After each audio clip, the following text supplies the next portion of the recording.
എന്റെ പേര് വിജയഗോപാൽ. ഞാൻ റാന്നി സ്വദേശി, ഹിന്ദുമത വിശ്വാസത്തിൽ ജനിച്ച് വളർത്തപ്പെട്ടവൻ. അഹങ്കാരത്തിന്റെ ഉന്മാദത്തിൽ കൂടെ നടന്ന് ഇങ്ങനെ വഴിത്തളിക്കൽ ചെയ്യുന്ന ഉപദേശിമാരെ പരിഹസിച്ച് യേശു ക്രിസ്തു ദൈവമാണോ എന്ന് ചോദിച്ച് എന്റെ കയ്യിൽ തന്ന ട്രാക്റ്റുകളെ ചുരുട്ടിക്കൂട്ടി എനിക്ക് തന്നിരിക്കുന്ന വൃദ്ധനായിരിക്കുന്ന ഉപദേശത്തിന്റെ മുമ്പിൽ ചുരുട്ടിക്കൂട്ടി എറിഞ്ഞു കളഞ്ഞ അഹങ്കാരിയായിരുന്നു ഒരു മനുഷ്യന്. പ്രിയപ്പെട്ടവരെ, 13 വർഷക്കാലം അതിനുശേഷം കൂരിരുട്ടിൽ കൂടെ നടന്നു. ഈ ലോകത്തിൽ ആർക്കുമില്ലാത്ത ബുദ്ധിയും പരിജ്ഞാനവും എനിക്കുണ്ടായിരുന്നു. ഈ ലോകത്തിൽ ആർക്കുമില്ലാത്ത തത്വജ്ഞാനത്തിന്റെ ചിന്തകൾ കൊണ്ടും സാഹിത്യത്തിന്റെ നിറവ് കൊണ്ട് ഞാൻ ജീവിച്ചു.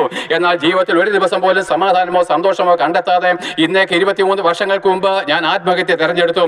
ഒരു സന്ധ്യാസമയത്ത് ഞാൻ ആത്മഹത്യ തെരഞ്ഞെടുത്തു. അന്ന് രാത്രികാലം ഏതാനും മണിക്കൂറുകൾക്കകം ഒരു തുണ്ട് കയറിൽ എന്റെ ജീവനെ ഒടുക്കിക്കളയാൻ ശ്രമിച്ചപ്പോഴേ എന്റെ ഭാര്യ എന്റെ കൂടെയുണ്ട്, എന്റെ മകൻ എന്റെ കൂടെയുണ്ട്. എൻ്റെ ഭാര്യയോ എൻ്റെ കുഞ്ഞോ എൻ്റെ ആത്മഹത്യയെ പറ്റി അറിഞ്ഞില്ല. അവൻ്റെ അപ്പൻ എന്ന രാത്രികാലം മരിക്കുമെന്ന് എൻ്റെ മകൻ അറിഞ്ഞില്ല. അവളുടെ ഭർത്താവ് എന്ന രാത്രികാലം ആത്മഹത്യയെന്ന് എൻ്റെ ഭാര്യയും അറിഞ്ഞില്ല. എന്നാൽ കിലോമീറ്റർ അകലെ നിന്ന് ഞാൻ പരിഹസിച്ച ഒരു ഉപദേശി യേശു ക്രിസ്തു ദൈവമാണോ എന്ന് അവൻ്റെ മുഖത്ത് നോക്കി ചോദിച്ച് അതേ വ്യക്തി എൻ്റെ വീട്ടിലേക്ക് കഷ്ടസമയത്ത് കടന്നു വരികയാണ്. എന്നിട്ട് എന്നോട് ചോദിച്ചു, വിജയ, നീ പുറമെ സന്തോഷവാനാണെങ്കിലും നിന്റെ ഉള്ളം മരിച്ചാൽ മതി എന്നായിട്ടില്ലയോ? ഞാൻ പറഞ്ഞു, മരിപ്പാൻ തീരുമാനിച്ചിരിക്കുന്നു. അദ്ദേഹം പറഞ്ഞു, എനിക്ക് നിന്നോട് സംസാരിക്കണം. ഞാൻ പറഞ്ഞു, ആട്ട് സംസാരിച്ചോ, ഏതായാലും മരിക്കാൻ പോയില്ലയോ, ഇയാൾ എന്താ പറയുന്നതെന്ന് കേൾക്കാം. അങ്ങനെ പ്രിയപ്പെട്ടവരെ, ആ മനുഷ്യന്റെ വീട്ടിലേക്ക് ഞാൻ കടന്നു പോവുകയാണ്. അദ്ദേഹം അന്ന് 2002 ഡിസംബർ 27 ആ സന്ധ്യാസമയത്ത് നിലാവുദിച്ച് ഉയർന്ന ആ മനോഹരമായിരിക്കുന്ന സന്ധ്യാസമയത്ത് അദ്ദേഹത്തിന്റെ മുറ്റത്തുള്ള സിമന്റ് ബെഞ്ചിൽ ഞാനും അദ്ദേഹം കൂടെ ഇരുന്നു. അദ്ദേഹം നിരവധിയായിരിക്കുന്ന ആശ്വാസ വാക്കുകളെ പറഞ്ഞ് എനിക്ക് ആശ്വാസം കൈക്കൊള്ളുവാൻ മനസ്സില്ല. എന്നാൽ പൊടുന്നനവേ യേശു ക്രിസ്തുവിന്റെ ദൈവത്തിന്റെ ഒരു വചനം പറഞ്ഞു. ഇപ്പോഴോ യാക്കോബേ നിന്നെ സൃഷ്ടിച്ചവനും ഇസ്രായേലെ നിന്നെ നിർമ്മിച്ചവനുമായിരിക്കുന്ന കർത്താവ് ഇപ്രകാരം അരുളി ചെയ്യുന്നു, ഭയപ്പെടേണ്ട, ഞാൻ നിന്റെ പേർ ചൊല്ലി വിളിച്ചിരിക്കുന്നു, നീ എനിക്കുള്ളവൻ തന്നെ.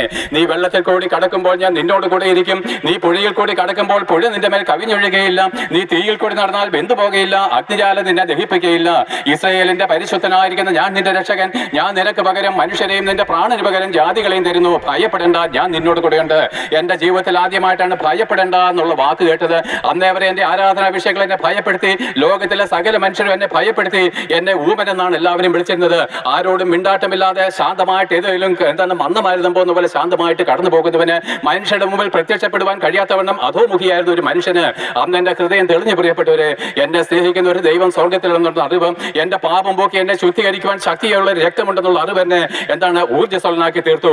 അന്ന് രാത്രികാലം ഞാൻ മാനസാന്തരപ്പെട്ടു. എന്റെ ജീവിതം ഞാൻ യേശു ക്രിസ്തുവിന് വേണ്ടി സമർപ്പിച്ചു. ആദ്യമായിട്ട് എന്റെ നാവിൽ നിന്ന് വാക്കെന്താണെന്നറിയാമോ? എന്റെ കർത്താവേ, എത്രയോ മുമ്പേ നിന്നെ അറിഞ്ഞിരുന്നെങ്കിൽ, പണ്ടേ നിന്നെ ഞാൻ അറിഞ്ഞിരുന്നെങ്കിൽ ഇത്രമാത്രം കഷ്ടങ്ങൾ കൂടെ, ഇത്രമാത്രം പാപത്തിൽ കൂടെ ഞാൻ കടന്നു പോകുമായിരുന്നില്ല.